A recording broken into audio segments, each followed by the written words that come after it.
sous le patronage du ministère provincial de la Santé publique avec l'appui de l'ASBEL BAC Benelux Afro-Synter, l'atelier de formation sur le renforcement du rôle de la société civile santé dans les dialogues tripartites, gouvernement, ONG, partenaires, a réuni 20 personnes venues du Bandundu et du Bas-Congo. Au cours de celui-ci, les participants ont décrit le fonctionnement de leur structure et expliqué le travail abattu sur le terrain, les tout posé sur des attentes que chacun a exprimées.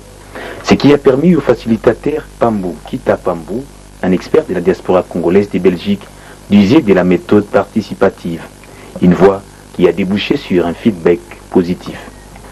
Et raison pour laquelle, cheminant pendant les 6 jours, nous avons bien compris en rapport avec la matière qu'on a exposée et avec un facilitateur qui était à la hauteur vraiment de sa tâche.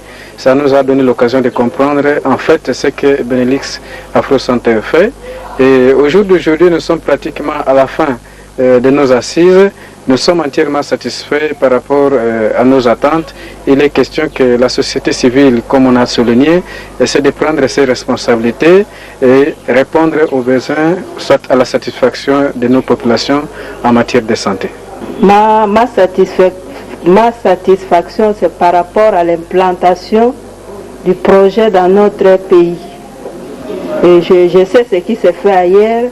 Je pense que ça se fera de même ici dans notre pays. Aux organisateurs qu'ils prennent acte de nos demandes et pour la pérennité du projet.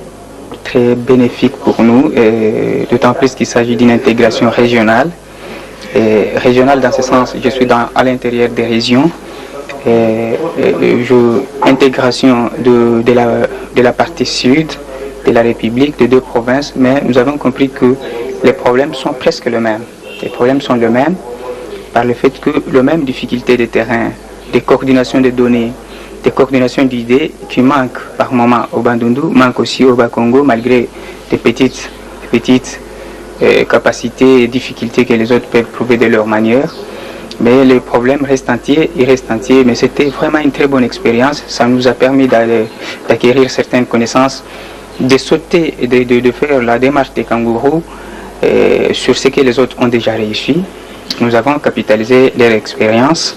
Nous aussi, nous avions donné les notes. C'était très bien. C'est très bien d'être à côté d'eux. Et je profite de cette occasion pour vous dire que les experts ont réussi à donner ce qu'il fallait. D'abord, ce qui nous a réjouis, c'était une méthode de brainstorming qui est une des meilleures méthodes qui permettait à rechercher, à prendre ce que nous connaissons, nos expériences, et les mettre, les cadrer par rapport à ce qu'ils ont comme connaissances sur terrain. C'est cette méthode-là qui nous a permis de bien marcher. C'est un atelier vraiment profitable pour nous. En République démocratique du Congo, le gouvernement, par le truchement de son ministère de la Santé publique, a conclu des partenariats publics-privés avec la majorité des organisations de la société civile œuvrant pour le développement sanitaire. Ces partenariats sont productifs et rentables lorsque les parties prenantes connaissent et jouent pleinement leur rôle de manière coordonnée pour une affectation équitable des ressources disponibles qui aboutissent à l'instauration des conditions propices à une maximisation du développement sanitaire. C'est dans ces motifs qu'a été puisée l'idée d'organiser une telle formation. Le vice-président de la société civile du Congo central, Didier Mambweni, pense qu'elle valait de la peine. Cet atelier valait de la peine, d'autant plus que c'est un atelier à la fois de renforcement des capacités et en même temps c'est un atelier de mise au point par rapport à l'organisation de la société civile. Il y a un élément très important qu'il faut commencer à aborder. Vous savez qu'aujourd'hui, la société civile se professionnalise de tout le temps et conformément aux résolutions du symposium national tenu à Kinshasa. Et il a été demandé que la société civile puisse être éclatée en groupes thématiques. Raison pour laquelle, parmi les groupes thématiques, nous avons le groupe thématique santé et VIH. Raison pour laquelle il a été créé dans notre province une société civile de la santé comme groupe thématique, donc plateforme de tous les réseaux des ONG opérant dans le secteur de la santé. Ça c'est de 1. Et nous représentons la grande famille, raison pour laquelle cet atelier valait de la peine où nous avons dialogué et participé ensemble dans le cadre tripartite entre les pouvoirs publics, la société civile et les partenaires, dont les ONG internationales. Donc cette ONG valait de la peine conformément aux accords de Cotonou, d'Accra et la déclaration de Paris sur l'efficacité de l'aide au développement. Donc raison pour laquelle cet atelier, ce séminaire a été à point nommé pour définir les rôles de cette tripartite, les rôles et la mission de la société civile dans le secteur de la santé, les rôles et la mission des ONG internationales pour le développement durable conformément aux objectifs du millénaire de développement et aussi le rôle des ONG internationales dans l'appui qu'ils nous apportent. Donc l'aide doit d'abord être évaluée au niveau de la base. Donc c'est comme ça que nous, en tant que base, et nous, à notre tour, nous allons répercuter au sein de nos communautés de base. Donc voilà, cette réunion valait de la peine et ça n'a pas seulement aligné les Bas-Congo. Nous avons été avec la société civile santé de Bandundu, où nous avons travaillé, nous avons réfléchi, nous avons passé en revue les états de lieux de notre province du Bas-Congo et c'est de la province du Bandundu.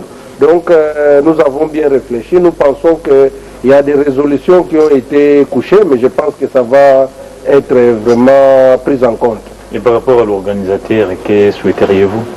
Et par rapport à l'organisateur qui est Benelux Afro-Center, nous pouvons que d'abord les remercier.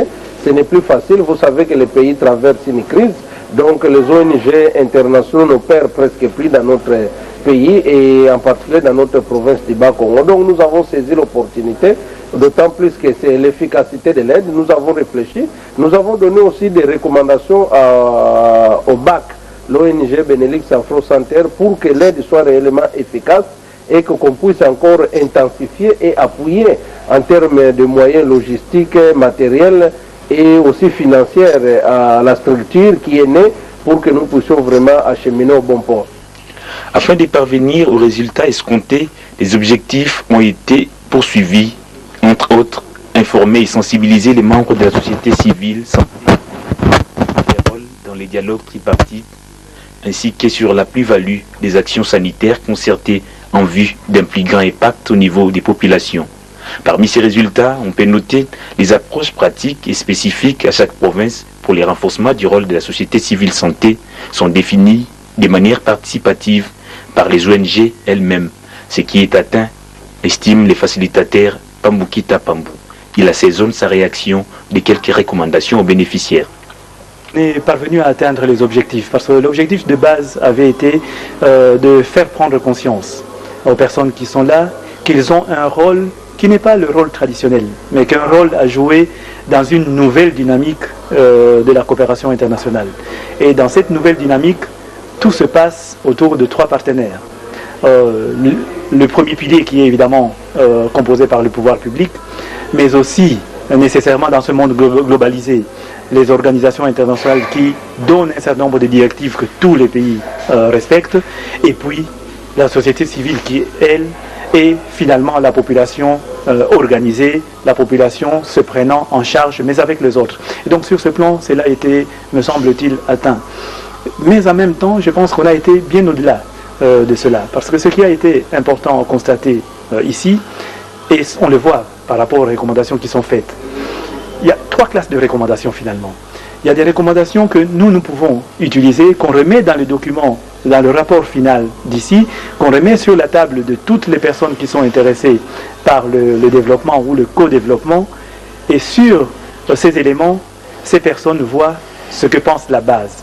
Parce que ceux qui ont parlé ici, ce ne sont pas simplement des fonctionnaires de la coopération. Ce sont en réalité des acteurs à la base et des personnes qu'on n'écoute pas souvent. Voilà ce qu'ils pensent sur toute la dynamique, tout le processus du financement et de la conceptualisation du développement. Ça, c'est une chose. Et donc, par rapport à ces recommandations, nous avons les éléments à mettre sur les tables de toutes les personnes qui prennent des décisions dans ce domaine. Ce sont des documents qui seront sur la table de nos gouvernants, comme ce sont des documents qui seront sur la table de ceux qui, dans les organismes internationaux, financent le développement ou prennent des décisions dans le cadre du développement. Ça fait un premier groupe. Il y a encore un autre groupe. Et ce groupe-là, il est plus ou moins interne.